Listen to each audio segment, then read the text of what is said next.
Hello everybody, I hope all are you doing great. This is Vani. Welcome back to my YouTube channel. So yes, today in this lecture we are going to discuss about chapter 10, that is a government budget and the economy. This is a one shot revision video. इस series में इस video में हम पूरे chapter complete करेंगे एक ही video में, एक ही लेक्चर में. And this is the most important chapter. और ये अकेला चैप्टर 6 और 8 मार्क्स का रहता है. इंपॉर्टेंट भी है, साथ ही साथ बहुत इंटरेस्टिंग चैप्टर भी है. सो now let's start. And yes, मैंने ऐसी सीरीज स्टार्ट की हुई है जिसमें मैंने वन शॉट सीरीज में पूरा स्टार्ट किया हुआ है, जिसमें मैंने बहुत से चैप्टर्स के जो लेक्चर्स है वो कंप्लीट कर चुकी हूँ. जिसने अभी तक नहीं देखा है वो जाकर मेरे चैनल पर देख सकता है. साथ ही साथ मैं इसका लिंक जो है डिस्क्रिप्शन बॉक्स पे भी मेंशन कर दूंगी. एंड जिसने अभी तक चैनल सब्सक्राइब नहीं किया है फटाफट से जाकर चैनल सब्सक्राइब कर लो, सो दैट आपके पास ऐसी मोर इन्फॉर्मेटिव वीडियोस आती रहे. सो यस, ज़्यादा टाइम ना वेस्ट करते हुए हम अपना चैप्टर स्टार्ट करते हैं. सो now let's start with this topic, that is what is government budget. So basically government budget क्या होता है, जो टॉपिक हम इसमें कवर करेंगे, ये कुछ पार्ट 1 के टॉपिक है, लेकिन हम पार्ट 1 पार्ट 2 सब इसी लेक्चर में कंप्लीट करने वाले हैं. तो अभी हम देखेंगे गवर्नमेंट बजट क्या होता है, कॉम्पोनेंट्स क्या है बजट के, साथ ही साथ बजट रिसिप्ट्स वो हम इसमें पढ़ने वाले हैं. तो firstly what is government budget. Annual budget जो है गवर्नमेंट का वो क्या है. अब एनुअल बजट की हम बात करें क्या करते हैं तो इसमें दो चीजें आती है. फाइनेंशियल परफॉर्मेंस गवर्नमेंट की ओवर पास्ट 1 ईयर, पिछले एक साल में क्या फाइनेंशियल परफॉर्मेंस रही है गवर्नमेंट की, साथ ही साथ financial policies and programs for the next 1 year. आने वाले साल के लिए क्या क्या गवर्नमेंट की फाइनेंशियल पॉलिसीज और प्रोग्राम्स बनाए गए हैं, और पिछले साल के जो गवर्नमेंट की फाइनेंशियल परफॉर्मेंस रही है गवर्नमेंट की वो हम देख रहे हैं. तो यहाँ पर जो एनुअल बजट कंसर्न है वो किससे कंसर्न है, बेसिकली जो फाइनेंशियल पॉलिसीज और प्रोग्राम आने वाले साल के लिए जो पॉलिसीज एंड प्रोग्राम्स बनाए जाएंगे उस पर बनाया जाता है हमारा पूरा बजट. ये हमारा पास्ट ईयर की परफॉर्मेंस होगी. पास्ट ईयर की परफॉर्मेंस में तो गवर्नमेंट बजट की मतलब बेसिकली कंसर्न नहीं होगा. जो बेसिक कंसर्न है वो क्या है, financial policies and program for over the 1 year, मतलब आने वाले साल के लिए जो फाइनेंशियल पॉलिसीज एंड प्रोग्राम्स बनाए गए हैं तो उनके ऊपर बजटरी पॉलिसीज बनाई जाती हैं. राइट, बजटरी पॉलिसी और फिस्कल पॉलिसी उनको कहते हैं, जो भी पॉलिसीज एंड प्रोग्राम्स बनाए जाते हैं आने वाले साल के लिए.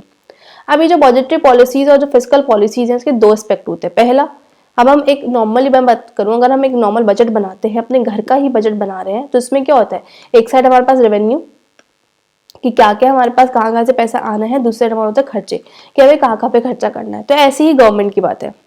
तो गवर्नमेंट जब आगे आने वाले साल के लिए कुछ भी बजट अपना पूरा बनाएगी तो हम दो एस्पेक्ट होंगे. एक होता है रेवेन्यू एस्पेक्ट, दूसरा होता है एक्सपेंडिचर एस्पेक्ट. रेवेन्यू एस्पेक्ट में क्या होता है, एक्सपेक्टेड रिसिप्ट्स. गवर्नमेंट की एक्सपेक्टेड रिसिप्ट्स क्या है, गवर्नमेंट ने क्या मतलब गवर्नमेंट के कहाँ से इस साल पूरा पैसा आने वाला है, that is called expected receipts.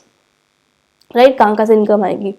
Expenditure aspect में क्या होता है, गवर्नमेंट का एक्सपेक्टेड खर्चे, गवर्नमेंट के पास इस साल कहाँ पर खर्चा होने वाला है, एक्सपेक्टेशन लगा चाहिए, क्योंकि बजट हम स्टार्टिंग में बना रहे हैं आने वाले साल के लिए, तो एक्सपेक्टेशंस की बात कर रहे हैं. तो गवर्नमेंट को यहाँ पे खर्चा करना है, गवर्नमेंट ने पूरे साल का एक्सपेक्टेशन लगा लिया कि एक्सपेक्टेड खर्चे होंगे. इन दोनों को एक्सपेक्टेड रिसिप्ट्स और एक्सपेक्टेड एक्सपेंडिचर का जो इस पूरे बजट का जो मेन एम होता है वो क्या होता है, ग्रोथ विद स्टेबिलिटी. कि रिसिप्ट और एक्सपेंडिचर इस तरीके से बनाया जाए कि जिससे हमारा जो इकोनॉमी है, मेन एम जो है गवर्नमेंट का वो क्या है, ग्रोथ भी हो साथ साथ स्टेबिलिटी भी हो. कि इकोनॉमी की ग्रोथ भी करनी है और स्टेबिलिटी भी करनी है. स्टेबिलिटी मतलब कि हम यहाँ पर ना तो ज्यादा इन्फ्लेशन हो और ना ही ज्यादा डिफ्लेशन हो, इकोनॉमिक स्टेबल सिचुएशन पर चलती रहे. तो ये पूरा मेन मोटिव होता है. तो एनुअल बजट में हम ये देखते हैं. राइट, अब इसी को हम डेफिनेशन से पढ़ते हैं कि बेसिकली है क्या बजट. तो अगर हम बात करें पहले कि बजट कौन प्रेजेंट करता है, तो बजट जो है फाइनेंस मिनिस्टर हमारी प्रेजेंट करती है. फाइनेंस मिनिस्टर कौन है, अभी निर्मला सीतारमण जी. ये फाइनेंस मिनिस्टर जो कि पार्लियामेंट में बजट को प्रेजेंट करती हैं. The budget is presented in the parliament of for approval के लिए बजट को पार्लियामेंट में प्रेजेंट किया जाता है. अब अगर हम बात करें गवर्नमेंट बजट की, जो हमने पीछे पढ़ा है वही चीजें हैं. तो गवर्नमेंट बजट क्या है, एक वो स्टेटमेंट है जिस स्टेटमेंट में एक्सपेक्टेड रिसिप्ट्स होते हैं एक साइड और दूसरी साइड होता है expected expenditure. Government fiscal policy for the year to attain the twin objective growth and stability. Government की जो फिस्कल पॉलिसी है, गवर्नमेंट की जो फाइनेंशियल पॉलिसीज हैं, उनके एक्सपेक्टेड रिसिप्ट्स और एक्सपेक्टेड एक्सपेंडिचर्स होते हैं पूरे एक साल के, आने वाले साल के लिए, और जिसका मेन ऑब्जेक्टिव क्या होता है, ग्रोथ विद स्टेबिलिटी. इस पूरे बजट का जो मेन ऑब्जेक्टिव क्या है, ग्रोथ भी करना है, साथ ही साथ स्टेबिलिटी भी लानी है इकोनॉमी के अंदर. तो ये बेसिक छोटी सी डेफिनेशन होती है गवर्नमेंट बजट की. आई होप आप सबको समझ आया होगा. नेक्स्ट, इससे पहले मैं ये बता देती हूँ कि मैंने एक कोर्स स्टार्ट किया हुआ है जिसमें आप एनरोलमेंट करा सकते हो. ये ऑनलाइन कोर्स रहेगा जिसमें इकोनॉमिक्स के लिए क्लास 11, 12 CUET एग्जाम्स जो भी स्टूडेंट्स पढ़ना चाहते हैं वो इसमें एनरोलमेंट करा सकते हैं. और इसमें मैं पर चैप्टर मीन्स कोई भी चैप्टर आपको समझ नहीं आ रहा है, मैं पर चैप्टर आपको इसमें पढ़ाने वाली हूँ।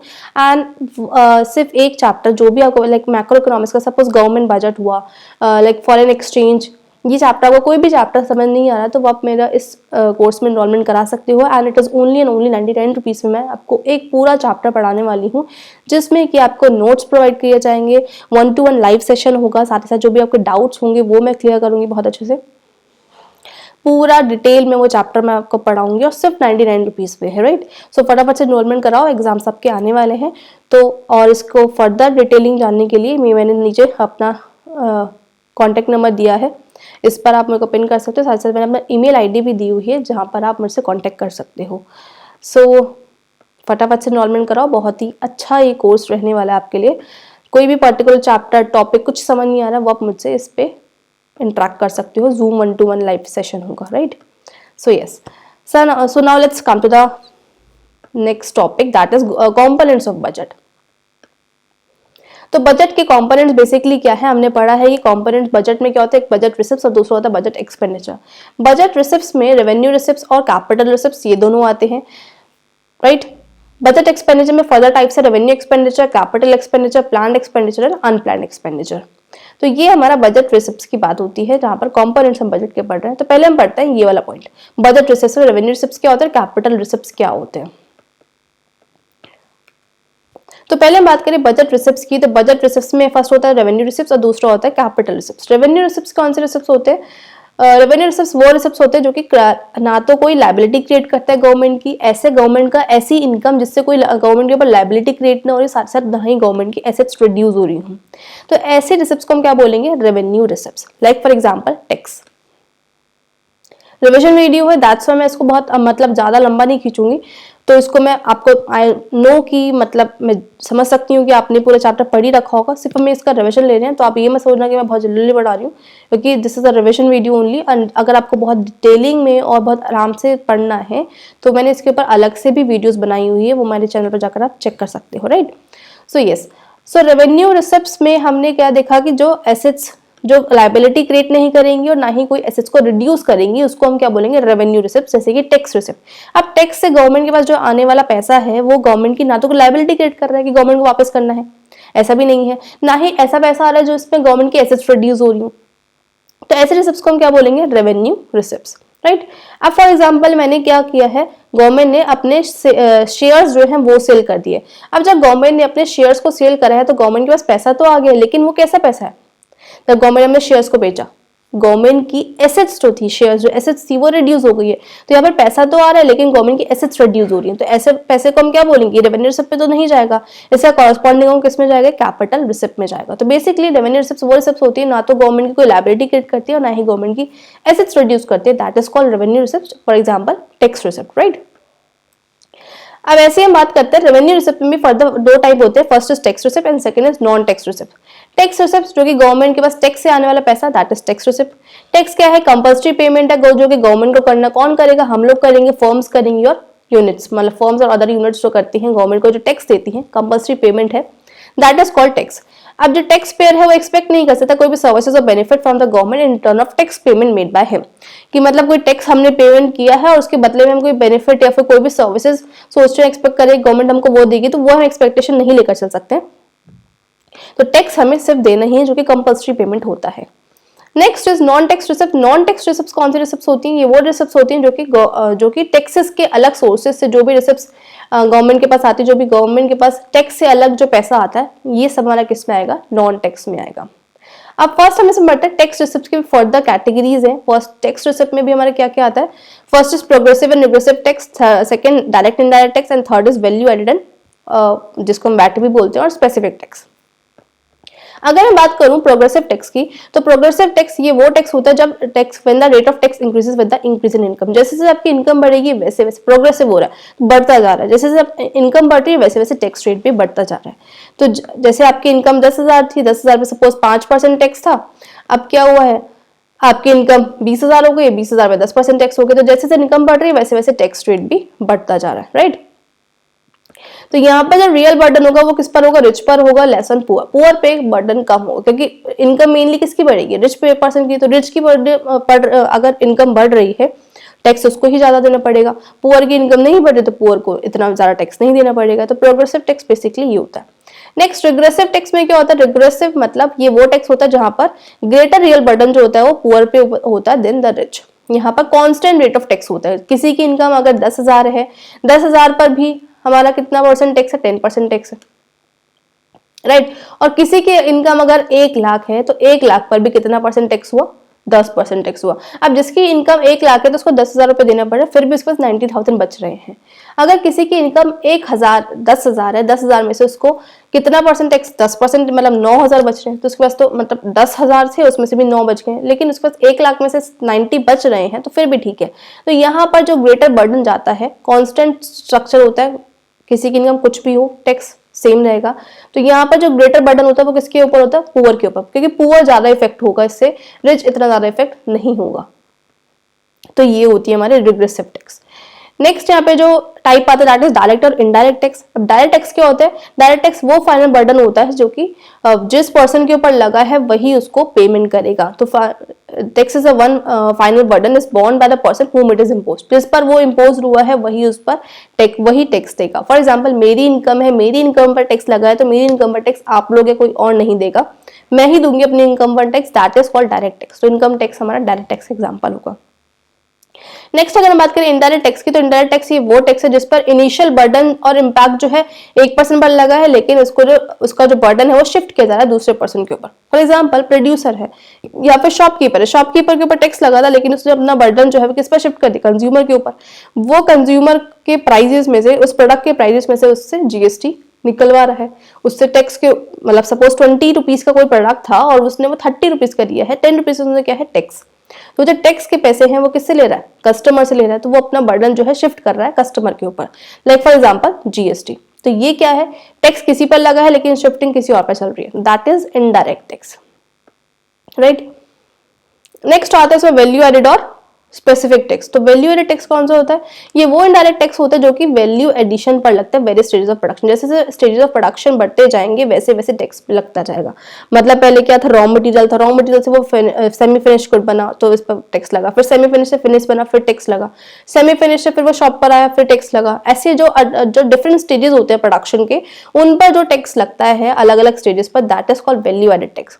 तो difference between the value of output and the value of intermediate good, जब वो इंटरमीडिएट गुड था और जब वो आउटपुट की वैल्यू आई तो इनके बीच का जो टैक्स है, इनके बीच का जो डिफरेंस है वो क्या है? हमारा टैक्स, राइट। जैसे सपोज जो आउटपुट इंटरमीडिएट जब आउटपुट था तब वो 10 रुपीज का था फॉर एग्जाम्पल, और जब वो आउटपुट पूरा बन गया है, शॉप पर आ गया, तब वो सपोज 30 रुपीज का हो गया। तो यहाँ पर 20 रुपए क्या है? टैक्स है, जो कि वैल्यू एडिशन हुई है उसके अंदर, जो डिफरेंट स्टेजेस ऑफ प्रोडक्शन पर लगाया गया है, राइट। तो जीएसटी इसका एग्जांपल हो सकता है वैल्यू एडेड का।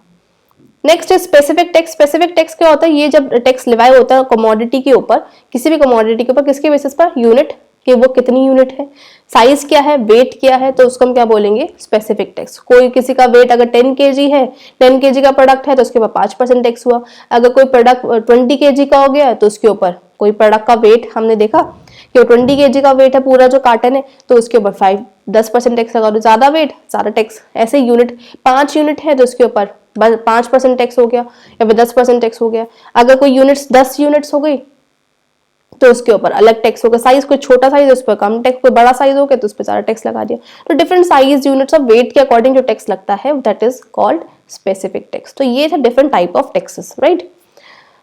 सो now let's come to the next topic. ये हमारा रिकैप था जो अभी तक हमने पढ़ा है। गवर्नमेंट बजट पढ़ चुके, कंपोनेंट्स हमने गवर्नमेंट बजट के पढ़ ली हैं। बजट रिसिप्ट्स हमने देखा, इसमें रेवेन्यू रिसिप्ट्स की बात करी थी।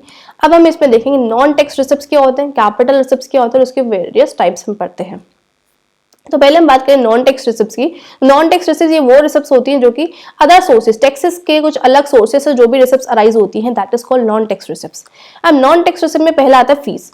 फी क्या होता है? फी वो पेमेंट होता है गवर्नमेंट का जो भी हम सर्विसेज, जो कि हम सर्विसेज लेते हैं गवर्नमेंट से, उसके बदले में जो भी हम फी पेमेंट करते हैं that is a government receipt. Like जैसे कि लैंड रजिस्ट्रेशन फीस, हमने लैंड को अपना रजिस्टर करवाया है तो उसके बदले में हमने फीस दी है, या फिर हमें अपने फॉर्म एग्जामिनेशन फॉर्म फिल कराते हैं तो वो तब भी हम क्या देते हैं, फीस देते हैं। किसको जा रही है? गवर्नमेंट। वो फी गवर्नमेंट एग्जाम के लिए हम फॉर्म फिल करा रहे हैं, तो वो फीस गवर्नमेंट के पास जाती है। तो उनसे भी जो भी गवर्नमेंट पैसा अर्न करती है वो फीस के अंडर कैटेगरी में आएगा, वो गवर्नमेंट का सारा पैसा होगा। बर्थ सर्टिफिकेशन या फिर बर्थ डेथ रजिस्ट्रेशन फीस हम देते हैं, तो ये सब फीस का पेमेंट होता है जो कि गवर्नमेंट को दिया जाता है, जो भी सर्विसेज हम गवर्नमेंट से लेते हैं। Next fine. फाइन ये वो पेमेंट होता है जो कि हम लॉ ब्रेक करते हैं गवर्नमेंट का, तब हम देते हैं। लाइक फॉर एग्जांपल कोविड के टाइम पर आप मास्क नहीं लगाओगे तो आपको फाइन देना पड़ेगा, आप हेलमेट नहीं लगाओगे तब आपको फाइन लोगे। जो भी लॉ ब्रेक करते हैं उसके बदले में जो भी फाइन दिया जाता है वो सब किसके पॉकेट में जाएगा? गवर्नमेंट के पॉकेट में, गवर्नमेंट का पैसा है। नेक्स्ट आता है एसचीट। अभी एसचीट जो है ये इंपॉर्टेंट है, ये आपसे अलग भी पूछ लेते हैं, 1 मार्क्स में, 2 मार्क्स में हम पूछ सकते हैं एग्जाम में। तो एसचीट बेसिकली क्या होता है? ये वो इनकम होती है स्टेट की, स्टेट मीन्स गवर्नमेंट की, जो कि ऐसी प्रॉपर्टी से राइज होती है जिसका कोई भी लीगल हायर नहीं है। अब कोई ऐसी प्रॉपर्टी है आपके साइड नेबर वेबर में जिसका कोई भी लीगल हायर नहीं पता वो किसकी प्रॉपर्टी है, तो वो जो प्रॉपर्टी है वो किसकी हो जाएगी? गवर्नमेंट की हो जाएगी। किसका कोई भी लीगल हायर नहीं, कोई ऑनर नहीं है, तो वो प्रॉपर्टी किसकी होगी? गवर्नमेंट की होगी। तो गवर्नमेंट उससे क्या बनाएगी? रेवेन्यू जनरेट करेगी। तो इसको ये हम क्या बोलते हैं? एसटीट। Next is special assessment. Special assessment क्या होता है? ये वो पेमेंट होता है जो कि ऑनर पे करेंगे उन प्रॉपर्टीज का जिसकी वैल्यू अप्रिशिएट हुई है। क्यों? क्योंकि वहां पर कुछ डेवलपमेंटल एक्टिविटीज हुई है गवर्नमेंट के थ्रू। सपोज आपके घर के पास सपोज डैम्स बन गया है, या फिर हमारा कोई गांव था वहां पर पूरी सड़क हटाकर हाईवे क्रिएट कर दिया गया, डैम्स बन गए हैं, तो यहाँ पे कुछ डेवलपमेंटल एक्टिविटीज की गई, कंस्ट्रक्शन किया गया, रोड्स, डैम, ब्रिजेस का, सीवेज सिस्टम बनाया गया है, जिसकी वजह से आपकी जो घर की वैल्यू है वो अप्रिशिएट हो गई है। तो उसका कुछ जो रेंटल वैल्यू होगा वो आपको कुछ पार्ट गवर्नमेंट को देना होगा, जिससे गवर्नमेंट अपना रेवेन्यू जनरेट करती है। इसको हम एग्जांपल समझते हैं। Like for example when as a result construction of road, dam, bridges बनवाए गए हैं, या फिर सीवेज सिस्टम कंस्ट्रक्ट किया गया है, फिर ड्रेनेज सिस्टम कंस्ट्रक्ट किया गया है, जिसकी वजह से जो नेबरिंग प्रॉपर्टी है, वहां पर की जो आसपास की प्रॉपर्टी है, उनकी वैल्यू, जो उनकी रेंटल वैल्यू है वो अप्रिशिएट हो गई है, या तो उनके घर की वैल्यू, फिर उनके रेंट की वैल्यू अप्रिशिएट हो गई है, जिसकी वजह से जो कुछ पार्ट होगा डेवलपमेंटल एक्सपेंडिचर का, जो भी खर्चा किया गया है डेवलपमेंटल एक्सपेंडिचर में, वो रिकवर किया जाए किससे? ऑनर से, जो उस घर का ऑनर है, उनसे कुछ पार्ट लिया जाएगा उन प्रॉपर्टी का जिसकी वैल्यू अप्रिशिएट हुई है। तो उसी प्रॉपर्टी को, उस तरीके को ही हम क्या बोलते हैं? स्पेशल असेसमेंट बोलते हैं। स्पेशल असेसमेंट के रूप में उनसे कुछ खर्चा लिया जाएगा जो भी डेवलपमेंटल एक्टिविटीज की गई हैं, that is called special assessment. तो इससे भी गवर्नमेंट अपना रेवेन्यू जनरेट करती है। Next is income from public expenditure. जो भी पब्लिक एक्सपेंडिचर है, या फिर this is not a public expenditure, it is a public enterprises. जो भी पब्लिक एंटरप्राइजेस हैं, जो भी public companies, let's say like PSUs हो गए हमारे पास, भेल, पिलाही स्टील प्लांट, इंडियन ऑयल, ये सब जो भी पब्लिक कंपनीज है, उनका जो भी प्रॉफिट होता है वो सब किसका प्रॉफिट किसके पॉकेट में जाएगा? क्योंकि गवर्नमेंट कंपनीज है, तो वो जो प्रॉफिट उन सारी एंटरप्राइजेस का होता है वो सोर्स होता है गवर्नमेंट के रेवेन्यू का। Like Indian railway, Indian oil, इन सबसे गवर्नमेंट अपना रेवेन्यू जनरेट करती है। Next is income from sale of spectrum like 2G and 3G। जो भी गवर्नमेंट अपने स्पेक्ट्रम्स जो होता है 2G 3G, इनसे बहुत ज्यादा अमाउंट का पैसा जनरेट करती है गवर्नमेंट। तो जब ये सेल करती है, कि ये गवर्नमेंट ही सेल कर सकती है स्पेक्ट्रम्स जो है 2G एंड 3G के, ये नॉन टैक्स रिसिप्ट्स है गवर्नमेंट के, जिनसे बहुत ज्यादा अमाउंट का इनकम अर्न करती है गवर्नमेंट जब ये ऑक्शन लगाए जाते हैं। Next is grants and donation. ये भी सोर्स है गवर्नमेंट के रेवेन्यू का, जो कि बहुत कॉमन है। कोई भी ग्रांट आया है, कोई मैंने कंट्री को डोनेट किया है, तो वो भी सब किसके पास जाएगा? गवर्नमेंट के पास जाएगा। सपोज हमारी कंट्री में कोई नेचुरल कैलेमिटी हो गई, अर्थक्वेक आ गया, फ्लड, फैमाइन, तो वहां से कोई अलग कंट्रीज हमें, हमारी कंट्री को क्या दे रही है? ग्रांट्स दे रही है, डोनेशन दे रही है, तो वो सब किसके पास जाएगा? गवर्नमेंट के पास जाएगा। तो ये सारे गवर्नमेंट के कुछ नॉन टैक्स रिसिप्ट्स रहते हैं which is other than tax. Tax से जो अलग आने वाला पैसा है वो यहाँ इन सोर्सेज से गवर्नमेंट के पास पैसा आता है। तो ये था हमारा बजट रिसिप्ट्स का कॉन्सेप्ट। बजट रिसिप्ट में जिसमें हमने रेवेन्यू रिसिप्ट कवर कर लिया है, अब हम पढ़ते हैं कैपिटल रिसिप्ट। अब मैं अगर बात करूं कैपिटल रिसिप्ट की, तो इसका ही जस्ट अपोजिट है रेवेन्यू का। तो रेवेन्यू में हमने देखा जो कोई लायबिलिटी क्रिएट नहीं करते, लेकिन कैपिटल रिसिप्ट ऐसा पैसा होगा जिसमें गवर्नमेंट की लायबिलिटीज क्रिएट होंगी। गवर्नमेंट में ऐसा पैसा आ रहा है जिससे गवर्नमेंट की लायबिलिटी क्रिएट हो रही है, या फिर गवर्नमेंट की, यहाँ पे नो नहीं आएगा, दिस इज रिडक्शन, जहां पर गवर्नमेंट की एसेट्स भी रिड्यूस हो रही है साथ ही साथ। तो इस पैसे को हम क्या बोलेंगे? यहाँ पर दैट इज, ये मिसप्रिंट हो गया है, इसको करेक्ट कर लेना। यहाँ पर क्या होगा हमारे पास? दैट क्रिएट लायबिलिटी, ये ऐसा पैसा होगा कैपिटल रिसिप्ट जो कि गवर्नमेंट की लायबिलिटी क्रिएट कर रही होगी, साथ ही साथ गवर्नमेंट की एसेट्स को रिड्यूस कर रही होंगी, इनको ही हम क्या बोलेंगे, कैपिटल रिसिप्ट्स बोलेंगे। यहाँ पर हम एग्जांपल ले लेंगे बोरोइंग का, not tax receipt, that is boring. तो यहाँ पर हम बोरिंग ले सकते हैं। अब बोरिंग हमने किया है, गवर्नमेंट ने बोरो किया है बाहर से या फिर आरबीआई से, किसी से भी गवर्नमेंट बोरो कर सकती है। गवर्नमेंट के पास पैसा तो आ गया, लेकिन वो कैसा पैसा है, गवर्नमेंट के पास लायबिलिटी क्रिएट होगी, गवर्नमेंट को वापस देना होगा। या फिर गवर्नमेंट ने अपनी एसेट्स को सेल कर दिया, लाइक गवर्नमेंट ने अपने शेयर्स बेच दिए, या फिर इंडियन ऑयल के जैसे रेलवे के शेयर्स बेचे गए थे अभी थोड़े बहुत, तो उससे क्या हुआ था कि गवर्नमेंट की एसेट्स बेची गवर्नमेंट ने, तो पैसा तो आया लेकिन गवर्नमेंट की एसेट्स रिड्यूस हुई है, तो ऐसे पैसे को हम क्या बोलेंगे, कैपिटल रिसिप्ट बोलते हैं। तो ये होता है हमारा कैपिटल रिसिप्ट। तो कैपिटल रिसिप्ट के फर्दर टाइप्स होते हैं, first is recovery of loan, second borrowing and other liability, and third is other receipt. तो बात हम करें रिकवरी ऑफ लोन की, तो central government offer loan to the state government to cope up with financial crisis. Central government ने loan दिया है state government को फाइनेंशियल क्राइसिस से कॉप अप करने के लिए। तो जब गवर्नमेंट लोन दे रही है स्टेट गवर्नमेंट, तो इससे क्या हो रहा है, गवर्नमेंट की एसेट्स क्रिएट हो रही है। लेकिन जब स्टेट गवर्नमेंट वो लोन सेंट्रल गवर्नमेंट को वापस करेगी, तो उससे पे क्या होगा, वो जो एसेट्स जो क्रिएट हुई थी वो अब रिड्यूस हो जाएगी, जिसकी वजह से क्या होगा, गवर्नमेंट के पास पैसा तो आया लेकिन गवर्नमेंट की यहाँ पर एसेट्स रिड्यूस हो रही है, जिसको हम क्या बोलते हैं, कैपिटल रिसिप्ट बोलते हैं। अब मैंने जो बताया आपको कि स्टेट गवर्नमेंट को जब लोन दिया है तो उससे गवर्नमेंट की एसेट्स क्रिएट हो रही है, ये वाला कॉन्सेप्ट जो है, जब हम लोन देते हैं तो हमारी एसेट्स क्रिएट होती है, ये अकाउंट्स का कॉन्सेप्ट होगा, उससे पढ़ सकते हैं हम, ठीक है। और जब वो लोन वापस दिया जाएगा तो हमारी एसेट्स रिड्यूस होंगी, तो इससे क्या हुआ, पैसा तो आया लेकिन क्या हो रहा है, हमारी एसेट्स मतलब रिड्यूस हो रही है, that is called capital receipt. Next is borrowing and other liabilities. अब गवर्नमेंट ने लेंडिंग करी है तो एसेट्स क्रिएट हुई, लेकिन जब बोरो करेंगे तो लायबिलिटी क्रिएट होगी, तो बोरोइंग जो है कैपिटल रिसिप्ट का पार्ट होगा। जब हमने कहीं से बोरो किया है, गवर्नमेंट ने बोरो किया है, तो गवर्नमेंट के पास पैसा तो आया लेकिन साथ ही साथ गवर्नमेंट के ऊपर लायबिलिटी बन गई है, तो वो क्या होंगे, मेरे कैपिटल रिसिप्ट। गवर्नमेंट कहां से बोरो कर सकती है, जनरल पब्लिक, आरबीआई और रेस्ट ऑफ द वर्ल्ड से। नेक्स्ट अदर रिसिप्ट पे कौन सा आएगा, अदर रिसिप्ट जैसे गवर्नमेंट ने डिसइन्वेस्टमेंट किया है। डिसइन्वेस्टमेंट बेसिकली क्या होता है, ये आपसे 2 मार्क्स में अलग से पूछ लेते हैं, व्हाट इज डिसइन्वेस्टमेंट, तो आपको ये पूरा लिख कर आना होगा। डिसइन्वेस्टमेंट क्या है, जब गवर्नमेंट अपने शेयर्स बेचती है, government sell off its share, मतलब पब्लिक सेक्टर के जो शेयर्स है वो जो प्राइवेट सेक्टर को बेचे जाते हैं, that is called disinvestment. Government हमने शेयर्स बेचे प्राइवेट सेक्टर को, इसको हम क्या बोलेंगे, डिसइन्वेस्टमेंट बोलेंगे। जब शेयर्स बेचे तो पैसा तो आया लेकिन ये कैसा पैसा है, उसके ऊपर गवर्नमेंट की एसेट्स रिड्यूस हो गई है, that is called capital receipt. तो ये कुछ गवर्नमेंट की कैपिटल रिसिप्ट्स होती हैं। तो ये थे हमारे पूरे टाइप्स ऑफ कैपिटल रिसिप्ट्स का पार्ट। तो ये हमारा रिकैप है प्रीवियस टॉपिक का। गवर्नमेंट बजट हमने पढ़ा, कंपोनेंट्स पढ़ चुके हैं, बजट रिसिप्ट्स हमने देखा, रेवेन्यू रिसिप्ट्स के tax and non tax receipts हम पढ़ चुके हैं। इसमें कैपिटल रिसिप्ट्स के हमने फर्दर टाइप्स देखे और कैपिटल रिसिप्ट क्या होता है ये हम इसमें पूरा डिस्कस कर चुके हैं। नेक्स्ट इसमें आता है बजट एक्सपेंडिचर क्या होता है, टाइप्स क्या है बजट एक्सपेंडिचर के। Next capital, revenue expenditure, plan and non plan expenditure. First हम देखते हैं बजट एक्सपेंडिचर। बजट एक्सपेंडिचर क्या है, जो भी गवर्नमेंट के एस्टिमेटेड खर्चे गवर्नमेंट ने जो लगाए हैं एक फिस्कल ईयर में, एक पूरे साल के अंदर गवर्नमेंट ने सोचा है कि मेरे इस साल यहाँ पर खर्चे होंगे, that is called budget expenditure, जिसमें दोनों आएंगे, कैपिटल और रेवेन्यू दोनों। कैपिटल रेवेन्यू हम पढ़ चुके हैं। नेक्स्ट टाइप आता है प्लान और नेक्स्ट आता है इसमें अनप्लान्ड एक्सपेंडिचर। अब हम देखते हैं प्लान और अनप्लान्ड एक्सपेंडिचर क्या होता है। ओके, अभी हमने इसमें देखा है बजट रेवेन्यू में पढ़ चुके हैं। अब हम देखते हैं बजट एक्सपेंडिचर्स की। बजट एक्सपेंडिचर में मेरे फर्दर टाइप्स थे, that is revenue, capital, plan expenditure और unplanned expenditure. First is revenue expenditure. अब गवर्नमेंट के अभी हमने पढ़ा इनकम कहाँ से आनी है, अब देखना खर्चे गवर्नमेंट को कहाँ पर करने, तो इसमें भी पहला आता है रेवेन्यू एक्सपेंडिचर।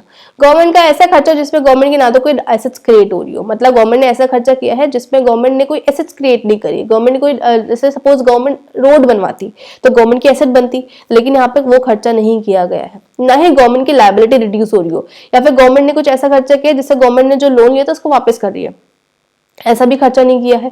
तो ऐसे खर्चा जिसमें ना तो गवर्नमेंट ने अपना लोन वापस किया है, ना ही गवर्नमेंट ने कोई रोड बनवाई है, मतलब ना तो गवर्नमेंट की कोई एसेट्स क्रिएट हुई है, ना ही लायबिलिटी रिड्यूस हुई है, तो ऐसे खर्चे को हम क्या बोलते हैं, रेवेन्यू एक्सपेंडिचर। यहाँ पर जो खर्चा आएगा दैट इज गवर्नमेंट ने क्या किया है, वेलफेयर के लिए पैसे दिए हैं, फिर old age pension, government old age pension दे रही है, सैलरी दे रही है, स्कॉलरशिप दे रही है, तो ये सब गवर्नमेंट के तो खर्चे होंगे। लेकिन गवर्नमेंट में जब ये खर्चे कर रही है, पेंशन दिया, सैलरी दी, स्कॉलरशिप्स दिए, तो इससे गवर्नमेंट को एसेट्स क्रिएट हुई नहीं, गवर्नमेंट के ऊपर कोई लायबिलिटी जो थी वो रिड्यूस हुई नहीं। तो ऐसे खर्चे को हम क्या बोलेंगे? Revenue expenditure. जब भी आप ये बात याद रखो कि जब भी आप ये पॉइंट पढ़ रहे हो, revenue expenditure, capital, revenue receipts, ये सब, तो इनको एग्जांपल से जरूर याद रखोगे। एग्जांपल सेट कर लो अपने दिमाग में कि रेवेन्यू एक्सपेंडिचर है, अच्छा ये स्कॉलरशिप्स वाला होगा और ओल्ड एज पेंशन से हम कनेक्ट कर सकते हैं, तो इससे हमें पता चल जाएगा अच्छा। तो फिर हम ये पॉइंट्स, हमें कंफ्यूजन क्रिएट नहीं करेंगे कि कोई कौन एसेट्स क्रिएट करेगी, कौन लायबिलिटी रिड्यूस करेगी। तो एग्जाम्पल से याद रखना है आपको। तो ये वो चीज होगी जिसमें गवर्नमेंट की कोई एसेट्स क्रिएट नहीं होगी, ना ही गवर्नमेंट की कोई लायबिलिटी रिड्यूस होगी, दैट इज रेवेन्यू एक्सपेंडिचर। अभी further component important terms revenue expenditure के, इंपॉर्टेंट है ये पॉइंट, क्योंकि इसमें डायरेक्टली आपसे पूछ लेते हैं कि बताओ इनमें से कौन सा पार्ट रेवेन्यू एक्सपेंडिचर में आएगा, फिर कौन सा कैपिटल एक्सपेंडिचर में आएगा। तो वेज बिल, गवर्नमेंट के जो वेजेस बिल होते हैं वो गवर्नमेंट का रेवेन्यू एक्सपेंडिचर होगा। इंटरेस्ट पेमेंट गवर्नमेंट को करना है, लेकिन इसमें गवर्नमेंट की लायबिलिटी रिड्यूस नहीं हो रही है, that will come under the revenue expenditure. Expenditure on subsidies, subsidies के ऊपर जो भी गवर्नमेंट ने खर्चा किया है, डिफेंस में परचेज किया है, ये सब चीजें हमारे किस में आती है? रेवेन्यू एक्सपेंडिचर में आती है। तो ये है हमारा रेवेन्यू एक्सपेंडिचर का टॉपिक। नेक्स्ट आता है इसमें capital expenditure. Capital expenditure just opposite है रेवेन्यू एक्सपेंडिचर का। जैसे वहां पर एसेट्स क्रिएट नहीं हो रही थी, यहाँ पर एसेट्स क्रिएट होंगी। गवर्नमेंट ने ऐसा खर्चा किया है, गवर्नमेंट की एसेट्स क्रिएट हो रही है। लाइक फॉर एग्जांपल गवर्नमेंट ने शेयर्स खरीदे हैं, मल्टीनेशनल कंपनीज के परचेज करे हैं, वो अब गवर्नमेंट ने शेयर्स खरीदे कोई कंपनी के, तो मतलब गवर्नमेंट की एसेट्स बनी है, तो ये वो खर्चा हुआ है। या फिर गवर्नमेंट ने लायबिलिटी अपनी रिड्यूस करी, जो गवर्नमेंट ने पास्ट में लोन लिया था उसका रीपेमेंट दे रही है, तो गवर्नमेंट की लायबिलिटी कम हो गई।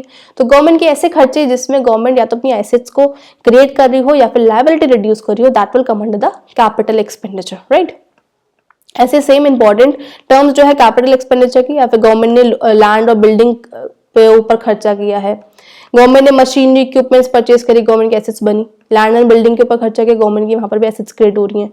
शेयर्स परचेज करे हैं, एसेट्स क्रिएट हुई, तो मतलब कैपिटल एक्सपेंडिचर। या फिर गवर्नमेंट ने लोन जो था सेंट्रल गवर्नमेंट को, स्टेट गवर्नमेंट और स्टेट कॉर्पोरेशन को लोन दिया है सेंट्रल गवर्नमेंट, तब भी क्या होता है? एसेट्स क्रिएट होती है। तो यहाँ पर सब में एसेट्स क्रिएट हो रही है, तो इसका मतलब ये सब क्या है? हमारी कैपिटल एक्सपेंडिचर। आई होप आपको बहुत अच्छे से समझ आ रहा होगा। So now let's come to the next topic, that is plan and non plan। ये भी फर्दर टाइप था एक्सपेंडिचर का। प्लान एक्सपेंडिचर बेसिकली वो खर्चे होते हैं जो गवर्नमेंट ने प्लान किए हैं। जैसे हम लोग ने प्लान करे कि इस साल में ये खर्चे करने हैं, राइट, तो ये सब प्लान एक्सपेंडिचर में आएगा। ऐसी गवर्नमेंट की भी प्लान एक्सपेंडिचर जो गवर्नमेंट ने प्लान किए हैं आने वाले साल में, कुछ स्पेसिफिक प्लान है प्रोग्राम्स डेवलपमेंट के, या फिर सेंट्रल गवर्नमेंट को हेल्प देनी है स्टेट गवर्नमेंट को, सेंट्रल गवर्नमेंट हेल्प देगी स्टेट गवर्नमेंट को, असिस्टेंस वगैरह देगी, तो वो सब हमारा प्लान एक्सपेंडिचर के अंडर में आएगा। तो ये था हमारा प्लान एक्सपेंडिचर का concept. Next is non plan expenditure. ये वो सारे एक्सपेंडिचर्स होंगे जो कि अदर देन प्लान एक्सपेंडिचर्स होंगे, right. Just wait for a minute.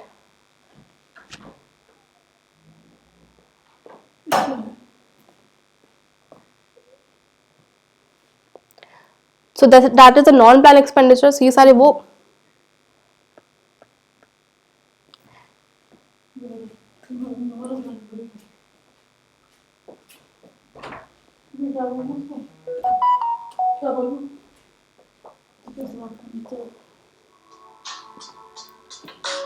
ले जाओ ना बाहर।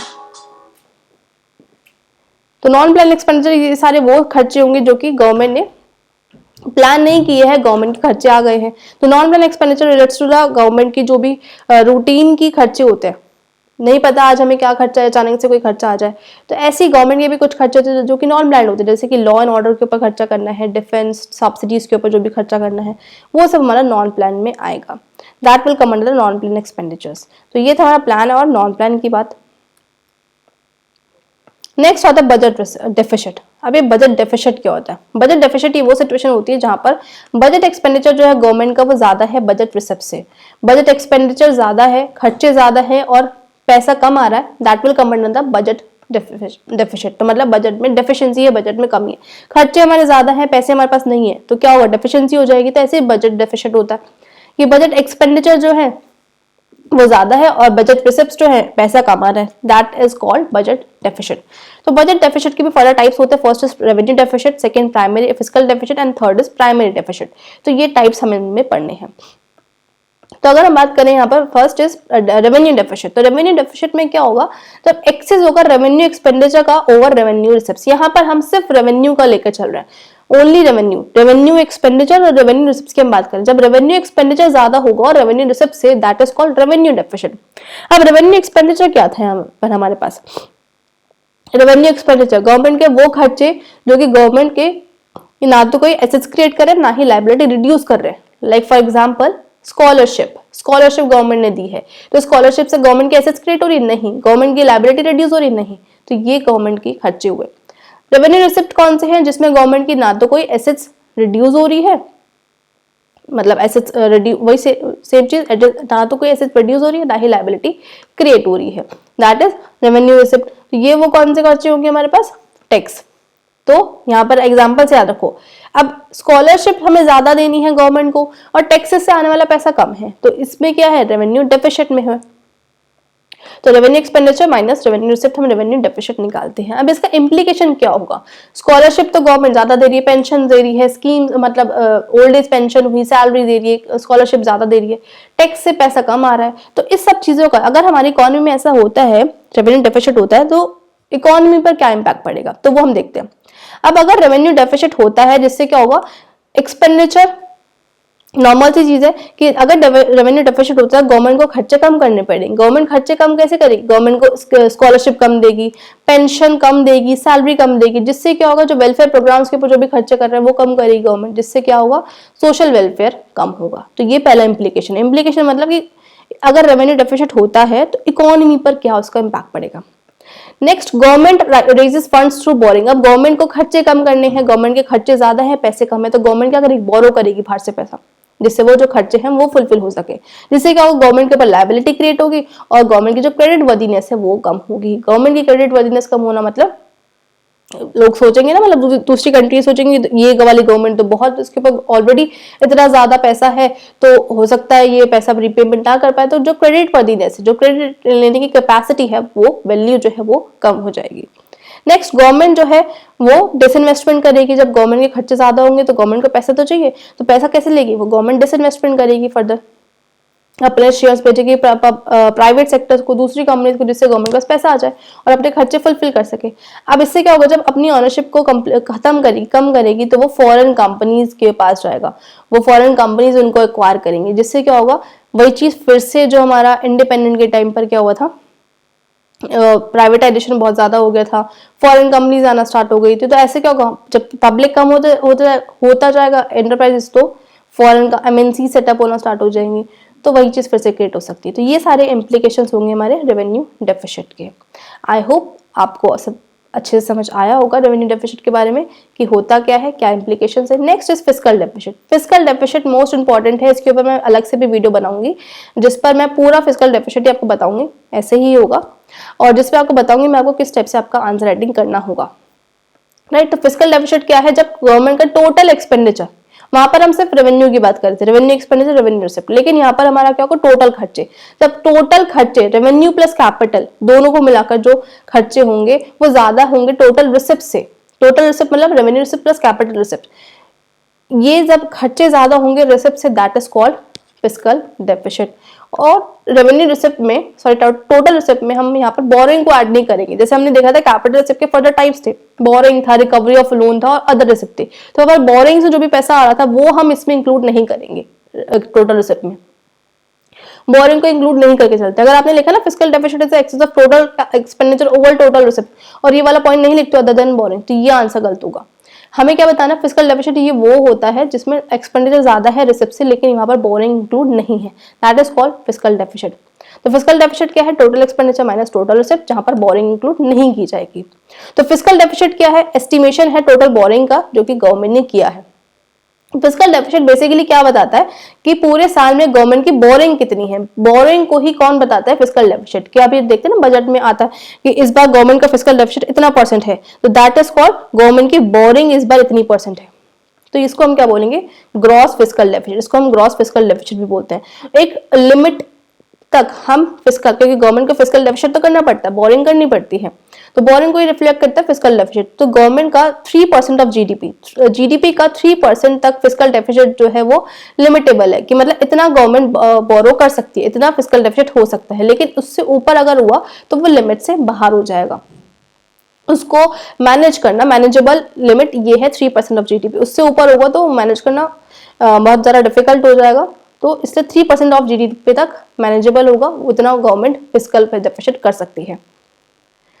नेक्स्ट, अगर हम ग्रॉस फिस्कल डेफिसिट की बात करें, ग्रॉस फिस्कल डेफिसिट कैसे निकालेंगे, जब बोरो होंगी आरबीआई से बोरो किया है, अब्रॉड से, फॉरेन कंट्री से बोरो किया है, फिर नेट बोरिंग एट होम, अपनी ही कंट्री में से जब गवर्नमेंट ने बोरो किया है, इन सब की बोरिंग को इंक्लूड करेंगे तो वो सब हमारा किससे बन करेगा, टोटल फिस्कल डेफिसिट, की गवर्नमेंट की यहाँ से बोरिंग हुई है। तो फिस्कल डेफिसिट बेसिकली क्या बताता है कि गवर्नमेंट की कितनी बोरिंग हुई है इस साल के अंदर। तो ये था फिस्कल डेफिसिट का पॉइंट। नेक्स्ट आता है इम्प्लीकेशन। अब अगर इकोनॉमी के अंदर फिस्कल डेफिसिट होता है तो उससे इकोनॉमी के ऊपर क्या इंपैक्ट पड़ेगा। तो फिस्कल डेफिसिट क्या बताता है, अगर जितना ज्यादा फिस्कल डेफिसिट, मतलब फिस्कल डेफिसिट हमें क्या बता रहा है, बोरिंग, तो जितना ज्यादा फिस्कल डेफिसिट उतना ही ज्यादा क्या है, गवर्नमेंट की बोरिंग्स बहुत ज्यादा है। तो पहला पॉइंट आता है इन्फ्लेशनरी स्पाइरल। गवर्नमेंट ने बोरो किया है, सपोज गवर्नमेंट ने आरबीआई से बोरो किया है, जब बोरो करेगी तो गवर्नमेंट के पास पैसा आएगा, तो मतलब मनी सप्लाई बढ़ेगी। अच्छा, मनी सप्लाई बढ़ेगी, लोगों के पास पैसा होगा तो लोग डिमांड करेंगे, सप्लाई इतनी है नहीं इकोनॉमी में गुड्स की, तो डिमांड ज्यादा है, तो इससे क्या होगा, प्राइसेस बढ़ना स्टार्ट हो जाएंगे, तो इकोनॉमी के अंदर इन्फ्लेशनरी स्पाइरल आ जाएगा, एक स्पाइरल जो परसिस्टेंट प्राइसेस बढ़ते जाएंगे, तो इससे क्या होगा, इन्फ्लेशनरी स्पाइरल क्रिएट हो जाएगा इकोनॉमी। तो ये बहुत बड़ा इंपैक्ट है, इंप्लीकेशन है फिस्कल डेफिसिट का। Next is national debt, government के ऊपर डेट, नेशन पूरी कंट्री के ऊपर बहुत बड़ा डेट हो जाएगा, क्योंकि फिस्कल डेफिसिट क्या बता रहा है, बोरिंग। अब गवर्नमेंट ने इतना ज्यादा बोरो कर रखा है, ज्यादा फिस्कल डेफिसिट मतलब ज्यादा बोरिंग है, जिससे क्या होगा, जीडीपी ग्रोथ भी हिंडर करेगी। क्यों क्योंकि जो सिग्निफिकेंट परसेंट है हमारी नेशनल इनकम का, क्योंकि जो भी नेशनल इनकम, जो भी जीडीपी ग्रोथ होगी, जो भी नेशनल इनकम हमारे पास आएगा, उसका जो सिग्निफिकेंट अमाउंट है वो हमें क्या करना पड़ेगा, जो बोरो किया है वो हमें मतलब गवर्नमेंट को वापस करना पड़ेगा, पे बैक करना पड़ेगा पास्ट डेट को, जिसकी वजह से क्या होगा, गवर्नमेंट से बोरो जो किया है उसको बस लोन देने में ही लगी पड़ी है, गवर्नमेंट का जो पैसा मोस्ट ऑफ लोन देने में जा रहा है, तो गवर्नमेंट जीडीपी ग्रो कर ही नहीं पाएगी। तो ये क्या होगा, नेशन के पास बहुत बड़ा डेट हो जाएगा, क्योंकि जब जीडीपी ग्रोथ नहीं होगी तो फिर फर्दर हमें लोन लेना पड़ेगा, लोन लेंगे फिर से हमें जो पास्ट का लोन है वो वापस करना है, तो पैसा जो आएगा, तो इससे क्या होगा, नेशन के पास बहुत बड़ा डेट क्रिएट हो जाएगा। तो ये इंप्लीकेशन है फिस्कल डेफिसिट का। Next, wishes circle of fiscal deficit and low GDP. वही चीज है, फिस्कल डेफिसिट ज्यादा है मतलब बोरिंग ज्यादा है। अब बोरिंग ज्यादा है तो मतलब हमें जीडीपी ग्रोथ कम होगी, क्यों, क्योंकि बोरो ज्यादा किया हुआ है, तो हम जब भी नेशनल इनकम आएगी हमारे पास, नेशन में ग्रोथ होगी, नेशनल इनकम आएगा, उसका सिग्निफिकेंट अमाउंट कहाँ देंगे हम, बोरो, जिससे बोरो किया तो उसको दिया जाएगा, गवर्नमेंट देगी, तो जिससे क्या गवर्नमेंट वेलफेयर के ऊपर कुछ काम नहीं करेगी, तो जीडीपी ग्रोथ कम होगी। अब जीडीपी ग्रोथ जब कम होगी तो फिर से गवर्नमेंट को क्या करना पड़ेगा, बोरो करना पड़ेगा, तो फिस्कल डेफिसिट फिर से ज्यादा होगी। तो ये एक विशस सर्कल बनता जाएगा जिसको तोड़ा नहीं जाएगा, right. Next is crowding out. Crowding out क्या है, फिस्कल डेफिसिट क्या कहता है, क्राउडिंग आउट इफेक्ट क्रिएट कर देता है। अब क्राउडिंग आउट ये वो सिचुएशन होती है जब गवर्नमेंट बोरो करती है, जिसकी जब गवर्नमेंट ही मैक्सिमम अमाउंट गवर्नमेंट ही बोरो कर रही है, तो प्राइवेट इन्वेस्टर्स को कुछ फंड लेना है मार्केट से, तो वो ले ही नहीं पाएगी, क्योंकि ज्यादा से ज्यादा अमाउंट तो गवर्नमेंट ने ले लिया है, तो प्राइवेट के पास तो प्राइवेट तो ले ही नहीं पाएगी, क्योंकि मार्केट में इतना पैसा ही नहीं होगा तो प्राइवेट भी अपना बोरो कर सके, तो प्राइवेट इन्वेस्टर्स की जो अवेलेबिलिटी है फंड के लिए वो खत्म हो जाएगी, जिसकी वजह से ओवरऑल इन्वेस्टमेंट जो इकोनॉमी का वो रिड्यूस हो जाएगा, क्योंकि प्राइवेट भी जब इन्वेस्टमेंट करेंगे तभी तो इकोनॉमी फर्दर ग्रो कर पाएगी। बेसिकली जो हमारा मेन जो एक स्टेप होता है वो क्या होता है, इन्वेस्टमेंट करो तभी फर्दर इकोनॉमी का एक सर्कल चल पाता है। तब ज्यादा से ज्यादा बोरो तो गवर्नमेंट कर रही है, और गवर्नमेंट करने किया है वो भी गवर्नमेंट किसको दे रही है, वो भी अपना फर्दर जो पीछे लोन लिया है उसको देने में वापस निकाल रही है। तो ये एक बहुत बड़ा क्राउडिंग आउट इफेक्ट बन जाएगा, जिसमें प्राइवेट के पास पैसा बचेगा नहीं प्राइवेट को इन्वेस्टमेंट लेने के लिए, तो इससे क्राउडिंग आउट इफेक्ट क्रिएट हो जाता है। तो ये एक इंप्लीकेशंस होंगे फिस्कल डेफिसिट के। नेक्स्ट, इरोजन ऑफ गवर्नमेंट की क्रेडिबिलिटी। गवर्नमेंट की क्रेडिबिलिटी भी खराब होती है, कैसे कि जब गवर्नमेंट बोरो करेगी तो गवर्नमेंट तो दूसरे कंट्रीज सोचेंगे इसका इंटरनेशनल मनी मार्केट से भी पैसा नहीं मिलेगा, साथ ही साथ डोमेस्टिक मार्केट से भी, कि ऑलरेडी इस गवर्नमेंट ने इतना ज्यादा फिस्कल डेफिसिट हो रखा है, ऑलरेडी इस गवर्नमेंट ने इतना ज्यादा बोरो किया हुआ है, तो हो सकता है वापस ना करे, जिसकी वजह से गवर्नमेंट की जो क्रेडिबिलिटी है डोमेस्टिक भी और इंटरनेशनल भी वो खत्म हो जाएगी। तो ये कुछ इंप्लीकेशंस होते हैं फिस्कल डेफिसिट के, अगर इकोनॉमी में बहुत ज्यादा फिस्कल डेफिसिट बनता है तो ये सारे इंपैक्ट पड़ सकते हैं गवर्नमेंट के ऊपर और इकोनॉमी के ऊपर, राइट। तो ये था fiscal deficit, most important topic है, इंप्लीकेशंस भी बहुत ज्यादा इंपॉर्टेंट डायरेक्ट आते हैं पेपर में। Next is primary deficit. Primary deficit क्या है? Difference between fiscal deficit and interest payment. Fiscal deficit में से इंटरेस्ट पेमेंट का हटा दो, उसको माइनस करके जो भी बचता है वो सब क्या होता है? Primary deficit. तो प्राइमरी डेफिसिट क्या है? Fiscal deficit minus interest payment. जब फिस्कल डेफिसिट क्या दिखाता है? बोरिंग रिक्वायरमेंट गवर्नमेंट की, जिसमें हम इंटरेस्ट पेमेंट इंक्लूड होता है फिस्कल डेफिसिट में, पास्ट लोन का जो भी पास्ट लोन है उसके ऊपर जो भी इंटरेस्ट पेमेंट है वो भी इंक्लूड होगा। लेकिन प्राइमरी डेफिसिट सिर्फ बोरिंग दिखाता है, यहाँ पर कोई भी इंटरेस्ट पेमेंट इंक्लूड नहीं करते। वहां पर जैसे हमने 1 लाख रुपए बोरो किया है, 1 लाख के ऊपर 10% इंटरेस्ट, 10,000 इंटरेस्ट है, तो हम उसको इंक्लूड नहीं करेंगे, हम सिर्फ 1 लाख को इंक्लूड कर रहे हैं। 1 लाख हमारी बोरिंग थी, तो वो हमारा किसमें आएगा? प्राइमरी डेफिसिट में। तो प्राइमरी डेफिसिट क्या दिखाता है? जो भी करंट ईयर के खर्चे और जो भी करंट ईयर के रिसिप्ट्स के ऊपर जो भी गवर्नमेंट ने बोरो किया है वो हमारा किसमें जाएगा? प्राइमरी डेफिसिट में। फिस्कल डेफिसिट में बोरिंग टोटल, ये इस साल की बोरिंग और पिछले साल के जो भी इंटरेस्ट पेमेंट हमें करने हैं वो सब इंक्लूड होता है फिस्कल में, लेकिन प्राइमरी में सिर्फ इस साल की बोरिंग को ही इंक्लूड करते हैं, that is called primary deficit. तो ये एक बेसिक डिफरेंस होता है। अगर हम इसकी इम्प्लीकेशन की बात करें, सेम ही है इम्प्लीकेशन जैसे प्राइमरी फिस्कल डेफिसिट का था। ओनली डिफरेंस क्या है यहाँ पर? फिस्कल जो प्राइमरी डेफिसिट है वो पिछले साल के इंटरेस्ट पेमेंट का लोड को लेकर नहीं चलता है, पास्ट लोन के इंटरेस्ट पेमेंट को। यहाँ पर सिर्फ किसको इंडिकेट किया गया है? जो बोरिंग, जो करंट ईयर में जो भी खर्चे ज्यादा हैं और रेवेन्यू कम है, उसकी जो भी बोरिंग है उसको ही इंडिकेट करता है प्राइमरी डेफिसिट। तो ये बेसिक डिफरेंस था प्राइमरी डेफिसिट और फिस्कल डेफिसिट में। सो ये है हमारा प्राइमरी डेफिसिट का कॉन्सेप्ट। सो ये चैप्टर हमारा कंप्लीट हो चुका है। आई होप आप सबको बहुत अच्छे से समझ आया होगा। So this is all about chapter 10, that is a government budget. And yes, जिसने अभी तक चैनल सब्सक्राइब नहीं किया है वो फटाफट से जाकर चैनल सब्सक्राइब कर दो। बहुत ही इन्फॉर्मेटिव वीडियोस मैं और लेकर आने वाली हूँ। So stay tuned, thanks for watching and don't forget to like and subscribe my channel. And yes, जिसको कुछ भी इंपॉर्टेंट टॉपिक या फिर कोई भी चीज समझ नहीं आ रही, और do comment in the comment section so that मैं उसके ऊपर पर्टिकुलरली आपको मेंशन करके मैं वीडियो बनाऊंगी। So yes, bye bye, see you in the next video and don't forget to like and subscribe my channel.